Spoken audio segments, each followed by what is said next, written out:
یہ الرفع و تکمیل فی الجرح و تعدیل میرے ہاتھ میں ہے، امام ابوالحسنات محمد عبدالحی لکھنوی 1304 میں یہ وفات ہے۔ اس پر تحقیق کی ہے، تخریج کی اس کی نصوص کا تعلیق بھی کیا عبدالفتاح ابو غدہ رحمۃ اللہ نے، جو 1417 میں وفات ہے۔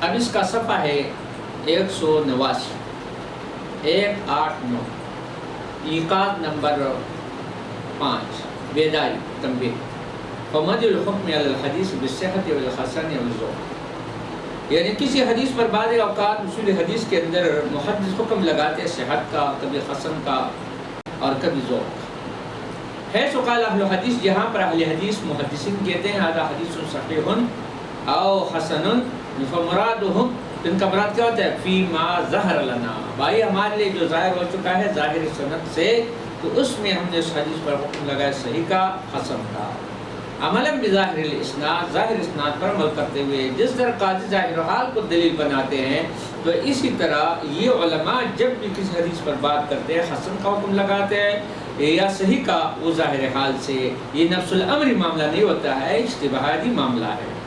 تو اس لیے امام ابو حنیفہ رحمۃ اللہ علیہ نے فرمایا کہ اصل حدیث کے اندر صحت ہے، اور حدیث کے اندر جو ضعف آئے بے اعتبار انتقالی ہی آئے ہیں۔ حدیث کو محدث ضعیف نہیں کہتے، ان کا تعلق سند کے ساتھ ہے، سند پر بولتے ہیں۔ جس طرح قاضی صاحب گواہوں کو دلیل بنا کر فیصلہ کرتے، نفس الامر واقعہ نہیں ہوتا۔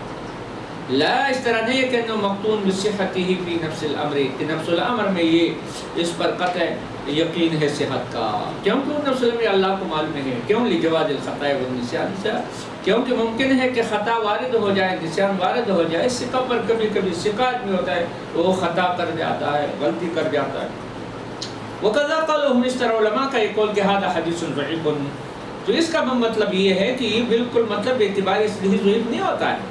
ہاں، فمراد محدثین کا کیا ہے کہ انه لم يتظهر لنا فيه شروط الصحت، بھائی ہم نے حدیث پر ذوق کا حکم اس لیے لگایا کہ لم تظہر لنا، ہمارے لیے ظاہر نہیں ہوا اس کے اندر شروط صحت کا، یعنی جو شروط ہے صحت کا محدثین کے ہاں وہ اس کے اندر اشکارا نہیں ہے۔ لا، اس طرح نہیں ہے کہ انه کذب فی نفس الامر، یہ حقیقت میں نفس الامر کذب ہے، اس لیے ہم نے ذوق کا حکم لگایا، کیونکہ حدیث کے بارے میں کوئی امام اس طرح نہیں کہتے، بلکہ یہاں حکم لگاتے سند پر، جس طرح قاضی۔ کیوں لجواز صدق الکاذب، کیونکہ ممکن ہے کہ جھوٹا آدمی سچ بولے، یہ تو ضروری نہیں کہ جھوٹا آدمی ہمیشہ کے لیے کیا گیا جھوٹی بولے گا۔ وَإِصَابَةَ مَنْ هُوَ كَثِيرُ الْخَطَأِ، اور ہو سکتا ہے حق تک پہنچ چکا ہو جو کثیر الخطا ہے، ایک آدمی بسا اوقات خطائی کرتا ہے لیکن کبھی سچ نہیں بولتا ہے، ثواب تک بھی پہنچ سکتا ہے۔ اچھا، هذا هو القول الصحیح الذي علیہ، اور یہ وہی قول صحیح ہے جس پر اکثر کیا ہے اہل علم ہے، قضا کی شرح الفیہ للعراقی دیکھ لو وغیرہ۔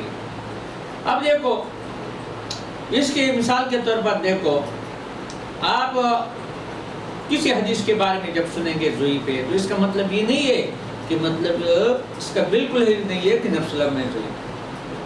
ہاں، اگر کوئی عالم اس طرح کہے کہ بھائی یہ حدیث جو ہے مخالف قرآن، صحیح ہے نہیں، تو پھر یہ اور بات ہے، لیکن نفس حدیث کے بارے میں حکم لگانا یہ صحیح نہیں ہے۔ محدثین نے جو حکم لگایا وہ سند کے اعتبار سے لگایا ہے، اور سند کو مدار بنایا ہے کہ بھائی شروط کے ساتھ یہ حدیث صحیح ہے اور شروط کے ساتھ صحیح نہیں ہے۔ صحیح ہے کہ نہیں؟ یہ نفس الامری بات یہاں میں نہیں ہے، جس طرح میں نے آپ کو پہلے کہا کہ قاضی صاحب جب فیصلہ کرتے ہیں تو ظاہر حال کو دلیل بنا